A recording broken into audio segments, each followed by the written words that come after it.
Dear students, welcome back. NPSC STO 2019 का जो paper है उसके पेपर फर्स्ट का एनालिसिस करेंगे हम।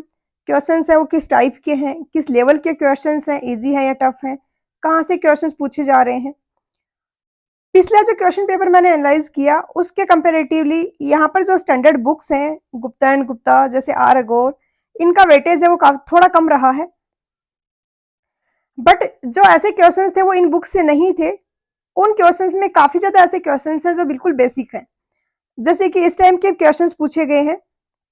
तो ये क्वेश्चन अगर गुप्ता एंड गुप्ता या आर अगोर से नहीं भी है तो भी कोई इशू नहीं होगा। ये इस टाइप के क्वेश्चंस हैं तो कोई भी स्टूडेंट बहुत इजीली कर लेगा। ऐसे वाले क्वेश्चंस बिल्कुल फॉर्मूला बेस्ड। स्टैंडर्ड बुक्स की अगर हम बात करें तो गुप्ता एंड गुप्ता के यहाँ पर है अराउंड 29 क्वेश्चंस, आर अगोर के भी इतने ही हैं। बट 22-25 ऐसे क्वेश्चंस हैं जो बिल्कुल बेसिक है, जैसे कि शेप फैक्टर पूछ लिया आई सेक्शन का या किसी और सेक्शन का, उनका कंपैरिजन करवा लिया। तो अगर आपने ये स्टैंडर्ड बुक्स करी हैं तो इस टाइप के क्वेश्चंस आप बहुत इजीली आंसर कर लोगे। इसके अलावा एज यूजुअल आईएएस 456 के भी 6 to 7 क्वेश्चंस हैं। जैसा मैंने पहले भी बताया है कि आईएएस 456 है, इसका मैंने एक सेपरेट वीडियो बनाया हुआ है और ऑफलाइन एग्जाम में जो भी पॉइंट्स पूछे जाते हैं वो सारे उस वीडियो में कवर्ड हैं। तो अगर वो वीडियो में जो जो दिया है अगर आप उतना याद कर लोगे तो ऑफलाइन एग्जाम्स के लिए वो मोर देन एनफ होगा। यहाँ पर कुछ ऐसे क्वेश्चंस भी थे जो कि बेसिक भी नहीं थे, स्टैंडर्ड बुक से भी नहीं थे। वो क्वेश्चंस थोड़े प्रॉब्लमेटिक हो सकती हैं आपके लिए, जैसे ये वाला क्वेश्चन। डक्टिलिटी सबको पता है, पढ़ी हुई है, क्वेश्चंस भी किए हैं, बट फिर भी इतना एग्जैक्टली डेटा स्टूडेंट्स को नहीं पता होता है। जैसे कि ये वाला क्वेश्चन है, ये कंसेप्चुअल क्वेश्चन है, बिल्कुल बेसिक नहीं है, लेकिन हाँ जिसको थोड़ा कंसेप्ट पे समझ है, अच्छे से समझ के जिसने आर अगोर एंड गुप्ता की है वो स्टूडेंट कर लेगा। तो दो यहाँ पर मेजर प्रॉब्लम है पिछले पेपर की कंपेरेटिवली। एक तो थ्योरेटिकल क्वेश्चंस है, कुछ एक्स्ट्रा पूछे गए हैं जो इन बुक से भी नहीं है और कॉमन डेटा भी नहीं है। यहाँ पर मैं इतना एडवाइस करूंगी कि वो क्वेश्चंस में कुछ लग रहा था कि ईएस के पीवाईक्यूज हैं, बट वहां से भी नहीं है, खुरमी के भी वो नहीं है, और आई डोंट थिंक आपको यूथ में भी वो क्वेश्चंस मिलेंगे। तो उन क्वेश्चंस के लिए क्या करना है एक्स्ट्रा, वो मैं या तो आपको सोर्स या बुक सजेस्ट करूंगी कुछ और क्वेश्चन पेपर एनालाइज करने के बाद में, या फिर पॉसिबली अगर हो पाया तो मैं वो क्वेश्चंस जो एक्स्ट्रा जहां से पूछे जा रहे हैं उस टाइप के कुछ क्वेश्चंस हैं, वो इंपॉर्टेंट क्वेश्चंस, वो आपको मैं कवर करवा दूं। उसके बाद ऐसे क्वेश्चंस हैं जो थोड़े टफ लेवल के हैं। इस टाइप के क्वेश्चंस ऐसे में बहुत ज्यादा हैं। स्ट्रक्चर एनालिसिस न्यूमेरिकल बेस्ड है, कंसेप्ट बेस्ड टॉपिक है, कंसेप्ट बेस्ड सब्जेक्ट है।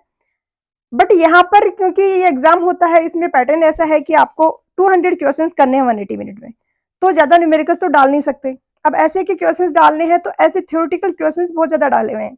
ये थ्योरम किसने दिया, ये मेथड है, इसको किस नाम से जानते हैं, ये मेथड किसने डेवलप किया था। तो जब आप ऐसे पढ़ रहे हो तो जो जो मेथड्स हैं स्टैंडर्ड वो किसने दिए, इस टाइप की चीजों पे थोड़ा ज्यादा फोकस करें।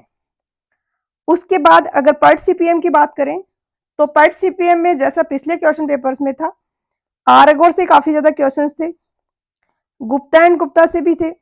बट जो कंस्ट्रक्शन इक्विपमेंट्स हैं, बुलडोजर, क्रेन, इन सब से क्वेश्चंस पूछे गए हैं जो कि ईएस के पीवाईक्यूज में भी आई डोंट थिंक होंगे और इन स्टैंडर्ड बुक्स में भी नहीं है। वो थोड़ी प्रॉब्लमेटिक चीज है। उनको छोड़ के बाकी इन बुक्स से ही क्वेश्चंस हैं। जैसे ये वाला क्वेश्चन है, इनके लिए आपको फिर अलग से थोड़ा सा इन डेप्थ पढ़ना पड़ेगा जो इक्विपमेंट्स हैं उनको। ये क्वेश्चन है, ये इतने स्पेसिफिक क्वेश्चंस हैं कि एग्जाम्स में कम ही पूछे जाते हैं। उसके बाद यहाँ पर बिल्डिंग मटेरियल और बिल्डिंग कंस्ट्रक्शन, इनमें भी कुछ क्वेश्चंस ऐसे थे। सबसे पहली बात तो बिल्डिंग कंस्ट्रक्शन सिलेबस में डिफाइंड नहीं है, वहां पे ओनली बिल्डिंग मटेरियल दिया गया है और उसमें भी टिम्बर, कंक्रीट, इस तरीके से 4 टॉपिक दिए गए हैं। बट बिल्डिंग कंस्ट्रक्शन के काफी ज्यादा क्वेश्चंस थे, और जैसे ये ऐसे क्वेश्चंस हैं जो बिल्कुल बेसिक भी नहीं है। बिल्डिंग कंस्ट्रक्शन का सिंपल इंग्लिश बॉन्ड क्या होता है, फ्लेमिश बॉन्ड क्या होता है, ऐसे क्वेश्चंस पूछे जाते हैं और स्टूडेंट्स कर भी लेते हैं। लेकिन ऐसे क्वेश्चंस के लिए आपको कुछ एक्स्ट्रा करना पड़ेगा। वो एक्स्ट्रा क्या है वो कमिंग डेज में मैं आपको सजेस्ट करूंगी, बट अभी मुझे थोड़ा और टाइम चाहिए एनालाइज करने के लिए। उसके अलावा ऐसे बेसिक वाले स्टील के क्वेश्चंस हैं। स्टील की अगर मैं बात करूं तो प्लास्टिक एनालिसिस वाला जो चैप्टर है उसके नंबर ऑफ क्वेश्चंस हैं वो बहुत ज्यादा है। बेसिक क्वेश्चंस भी थे but in depth conceptual questions भी थे।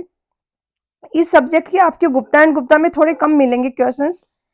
अगर आपके लिए पॉसिबल हो सकता है, आपके पास बुक अवेलेबल है या किसी से बोरो करके मैनेज कर सकते हो, तो आईईएस के पीवाईक्यू से प्लास्टिक एनालिसिस वाले चैप्टर के सारे क्वेश्चंस कर लीजिए। एक तो ये टाइम कंज्यूमिंग नहीं होते हैं, दूसरा उतने टफ नहीं है, एक बार आपने समझ के कर लिया तो ऐसा टॉपिक है कि आपकी कमांड हो जाएगी कि कैसा भी क्वेश्चन उस टॉपिक से पूछा जाए आपको प्रॉब्लम नहीं होगी। तो ये टेक अवे है स्टील से कि आपको प्लास्टिक एनालिसिस पे बहुत अच्छे से कमांड करनी है। बिल्डिंग कंस्ट्रक्शन सिलेबस में नहीं है, लेकिन फिर भी आपको उसके क्वेश्चंस प्रैक्टिस करने हैं। और एक और important point, strength of materials का जो सब्जेक्ट है उसमें थ्योरीज ऑफ फेलियर वाला जो टॉपिक है उस पे क्वेश्चंस कम पूछे जाते हैं और फॉर्मूले थोड़े ऐसे हैं कि डिफिकल्ट है याद रखने को, तो स्टूडेंट्स की टेंडेंसी होती है कि वो ऐसे टॉपिक्स को स्किप करते हैं। बट यहाँ पर इस टॉपिक से क्वेश्चंस बहुत ज़्यादा पूछे गए हैं और हर एक एग्जाम में प्रोबेबिलिटी रहती है कि क्वेश्चंस जो है पीवाईक्यू से रिपीट हो। तो जिन भी ऐसे टॉपिक से ज़्यादा क्वेश्चंस पूछे गए हैं आपको उनको स्ट्रॉन्ग करना है। जो थ्योरीज जो फेलियर वाला जो टॉपिक है उसमें जो फॉर्मूले सारे हैं सारी थ्योरीज के वो तो याद रखने ही रखने हैं, कौन सी थ्योरी को किस नाम से जानते हैं। इसी के साथ में इसमें भी अगर आईईएस के पीवाईक्यूज आप कर लेते हो तो आपकी अच्छी कमांड होगी और क्वेश्चंस हैं अगर आते हैं एग्जाम में तो दिक्कत नहीं आएगी। उसके बाद ऐसे क्वेश्चंस हैं, ऐसे तो ये ईएससी का क्वेश्चन है, ये आरगोर एंड गुप्ता में भी नहीं है, आरसीसी का क्वेश्चन है। बट इस टाइप के क्वेश्चंस आपको मिल जाएंगे स्टैंडर्ड बुक्स में जो मैंने सजेस्ट की हुई हैं गुप्ता एंड अगोर, जहां पे ये दिया गया है कि इस तरीके से ये वाला फॉर्मूला होता है जिससे हम स्ट्रेन निकालते हैं किसी पर्टिकुलर टाइम पे, जो टेंशन रेनफोर्समेंट है उसमें कितना स्ट्रेन हो गया फेलियर के टाइम पे। तो इस टाइप के क्वेश्चंस किए हैं तो आपके कंसेप्ट अगर ठीक है समझ के किया तो आप ये भी कर लोगे। तो कुछ क्वेश्चंस प्रॉब्लमेटिक हैं, पेपर थोड़ा सा अलग लेवल का है, बट आई थिंक उसका इफेक्ट दिखेगा, फिर वो चीज रिफ्लेक्ट होगी कट ऑफ में। तो उसके लिए बहुत ज्यादा स्ट्रेसफुल होने की जरूरत नहीं है, इधर उधर नए नए बुक्स की तरफ भागने की जरूरत भी नहीं है। बाकी आरसीसी का जो सब्जेक्ट है उसमें पिछले पेपर में भी आरगोर का काफी ज्यादा वेटेज था, सेम चीज यहाँ पर भी रिपीट हुई है, काफी ज्यादा क्वेश्चन है आरगोर के आरसीसी में। पीडीएफ है क्वेश्चन पेपर की, वो मैं आपको अवेलेबल करवा दूंगी टेलीग्राम ग्रुप पे। अभी एक बार हम पीडीएफ से गो थ्रू भी होते हैं ताकि आपको आइडिया लगे कि किस टाइप के क्वेश्चन हैं वो आरगोर से पूछे गए हैं, दूसरे क्वेश्चन हैं वो किस लेवल के क्वेश्चन है। अब जैसे यहीं से स्टार्ट करते हैं, ये क्वेश्चन नंबर फर्स्ट है, सोम का है, बहुत बिल्कुल सा बेसिक सा क्वेश्चन है, किसी ने भी टेम्परेचर स्ट्रेस वाला टॉपिक थोड़ा भी पढ़ा होगा वो एक क्वेश्चन इजीली कर लेगा। ये क्वेश्चन भी कर लोगे, जिसने समझ के किया है वो कर लेगा। हालांकि ऐसे क्वेश्चंस को मैंने काउंट नहीं किया है क्योंकि डिपेंड कर जाता है पर्सन टू पर्सन की आपका कितना अच्छे से समझ है उस टॉपिक की, कितना सिंपल क्वेश्चन है, न्यूट्रल लेयर पे क्या होगा, कॉन्ट्रैक्ट होगी, एलोंगेट होगा, कोई भी कर लेगा। देन उसके बाद इस टाइप के क्वेश्चन हैं, ये ऐसे क्वेश्चन हैं जो बिल्डिंग कंस्ट्रक्शन के प्रॉब्लमेटिक क्वेश्चन हैं। उसके बाद ये क्वेश्चन आरगोर से पूछा गया है, जैसे कि पुराने पेपर में भी था, काफी ज्यादा क्वेश्चन पार्ट सीपीएम के आरगोर से थे। ये प्लास्टिक एनालिसिस के चैप्टर के क्वेश्चंस हैं जो कि आपको एज इट इज तो ईएस की बुक में आई डोंट थिंक मिलेंगे, बट कंसेप्ट वहां पे इतना अच्छा हो जाएगा आपका कि ये क्वेश्चन आप बहुत इजीली कर लोगे। ये थोड़ा जैसे अलग टाइप का क्वेश्चन है। उसके बाद ये आईएस कोड से नॉर्मल सी चीज पूछी गई है जो कि काफी एग्जाम से पूछी जाती है, ये आरगोर का क्वेश्चन है, ये आरगोर आरगोर।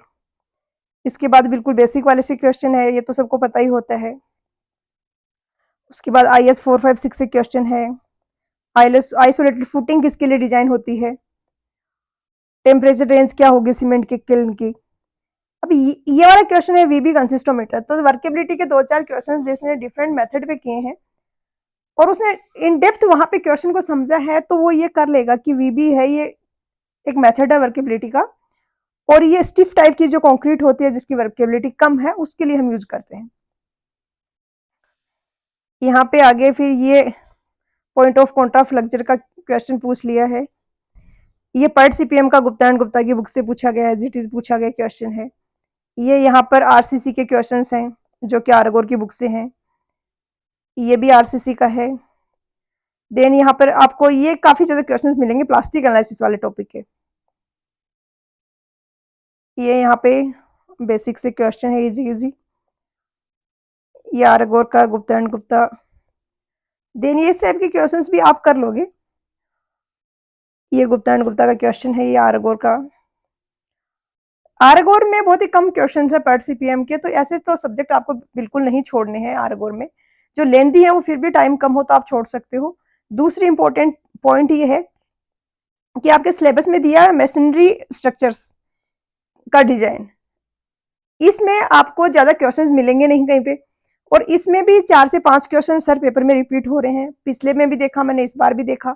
और ये क्वेश्चंस हैं, ये ऑलमोस्ट सारे के सारे गुप्ता एंड गुप्ता की बुक से पूछे जा रहे हैं। और गुप्ता एंड गुप्ता की बुक में अगर आप इस टॉपिक के क्वेश्चंस करोगे तो वहां पे सिर्फ 50-55 क्वेश्चंस हैं। तो ये तो हर एक क्वेश्चन आपको आना चाहिए, इसमें अगर आप कुछ मिस करते हो ना तो उससे बहुत नुकसान होगा। तो मैसनरी स्ट्रक्चर का एक्स्ट्रा तो पढ़ सकते हो तो पढ़ो, मिनिमम इतना तो आपको करना ही है कि सारे क्वेश्चंस गुप्ता एंड गुप्ता के आपको आते हो। उसके बाद ये यहाँ पर आर है, ये जैसे आई सेक्शन का पूछ लिया है, ये सेफ फैक्टर क्या होता है। उसके बाद ये गुप्ता एंड गुप्ता का सेम क्वेश्चन रिपीट हुआ है, यहाँ पर गुप्ता एंड गुप्ता का है। रिब्ड स्लेब की टॉपिंग थिकनेस, ये आरगोर का क्वेश्चन है। ये ऐसे क्वेश्चन है जिनके लिए आप अगर बुक करी हुई है पहले आपने सोल्व, तो ही फिर आप कर पाओगे आंसर। देन यहाँ पर तो बेसिक से क्वेश्चन है, सीपीएम एक्टिविटी कैसी है, पता ही है कि जो प्रोबेबिलिस्टिक होती है वहाँ पे पर्ट यूज करते हैं, डिटर्मिनिस्टिक होती है वहाँ पे सीपीएम यूज करते हैं।